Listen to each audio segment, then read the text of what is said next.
Je m'appelle Dominique Delcourt, je suis atteinte d'un cancer du sein depuis 3 ans, où là j'avais senti comme un coup de poignard au niveau du sein. Et puis il y avait des gens dans la famille qui étaient porteurs de cancer du sein. Comment globalement vous avez découvert votre cancer du sein? C'était donc en 2021, au mois de septembre, et je devais faire mon bilan, comme je le fais tous les ans depuis 2006. Je suis allée voir mon nouveau médecin. Je lui ai demandé de me faire la prescription de la mammographie. Le jour de la mammo, la radiologue m'a dit tout va bien. Le lendemain, elle m'a rappelé. Je me suis dit oh là là, ça sent pas bon. Elle m'a dit écoutez, on va faire une deuxième lecture avec la DCN.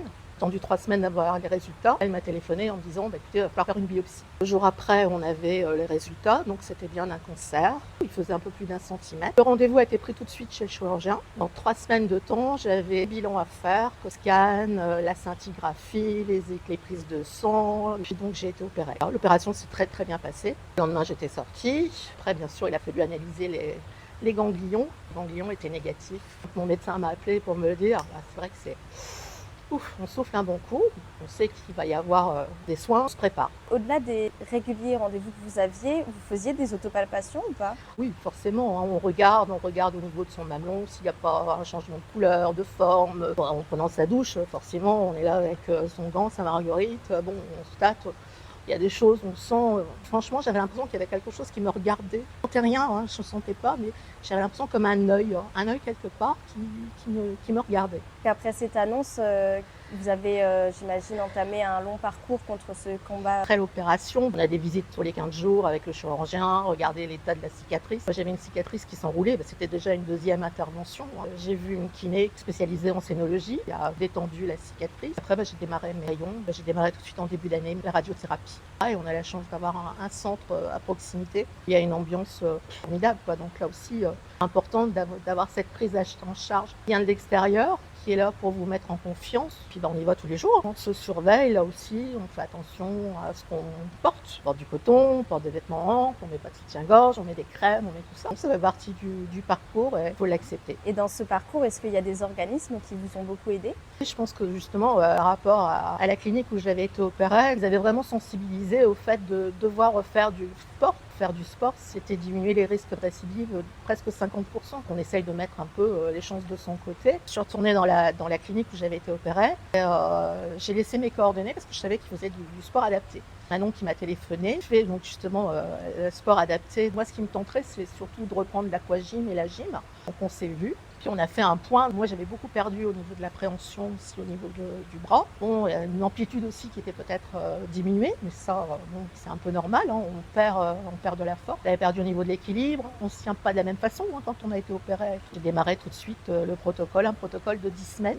Ici avec Equalia et cette structure donc qui aide donc au sport santé. À la fin du premier protocole, on voit tout de suite les améliorations. J'avais récupéré toute la force de chaque côté. Puis j'ai mis un deuxième protocole en route, était aussi donc là je suis repassée encore plus haut. Et après donc j'ai fait un stage de voile santé aussi. On était sur un bateau, un J80, toujours avec la même équipe. Et puis là on était 4 femmes avec des problèmes de cancer du sein. On se rapproche quoi, donc crée des liens.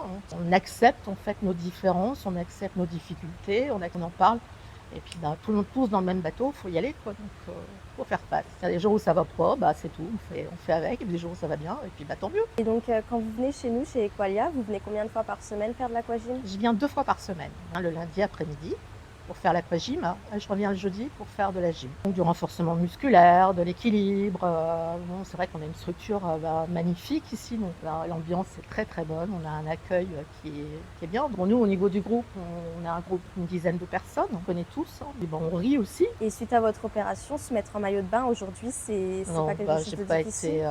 J'ai pas eu de mastectomie, donc bon, j'ai un sein qui est beaucoup plus petit, mais bon, c'est tout, hein. Ça se cache dans un maillot. C'est plus difficile avec les soutiens-gorge. Est-ce que venir nager chez nous, ça vous permet de maintenir un lien social? Est-ce que c'est plus facile pour vous? Ah oui, c'est un point de ralliement. Vous avez des rendez-vous, vous pouvez pas les louper. Vous avez le lundi, le jeudi, donc déjà, vous rencontrez des gens. Nous, les groupes, il y a des gens avec des maladies neurologiques, il y a des gens avec des problèmes d'arthrose, il y a des gens qui ont des problèmes cardiaques, il y a des gens avec des problèmes de cancer. Oui, donc on tisse forcément du lien. On tisse des amitiés, on s'adapte, on se tient la main, on se renforce, on se regarde, on a beaucoup de chance, et puis on a des coachs formidables. Bon, c'est les vacances, moi je viens faire de l'aquagym aussi ici. Et quel conseil vous donneriez à une femme qui vient d'être touchée par le cancer du sein? Je dirais d'être confiante, Savoir se préserver, savoir, dire, «Ça va prendre du temps, mais bon, je vais tout faire pour». Quand on vous conseille, par exemple, de vous remettre, dans une activité ou de profiter d'un soin ou bah, d'y aller, faites confiance au corps médical. Ce sont les meilleurs pour vous soigner. Alors bien sûr, bon, il y a l'entourage, hein, la famille, c'est vrai qu'il y a quelquefois des gens maladroits, donc il faut accepter aussi, ces maladresses. On n'est plus ce qu'on avait été avant, on retournera pas en arrière, c'est dur, faire avec, il faut être positif.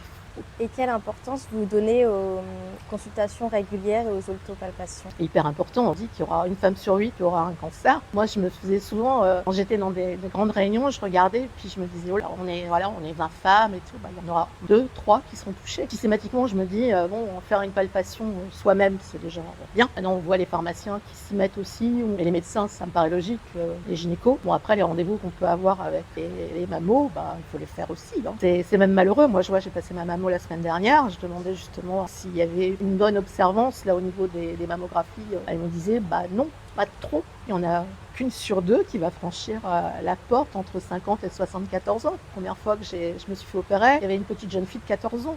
Faut en parler. Moi, je leur dis souvent, «Montrez vos chouquettes». C'est rien du tout.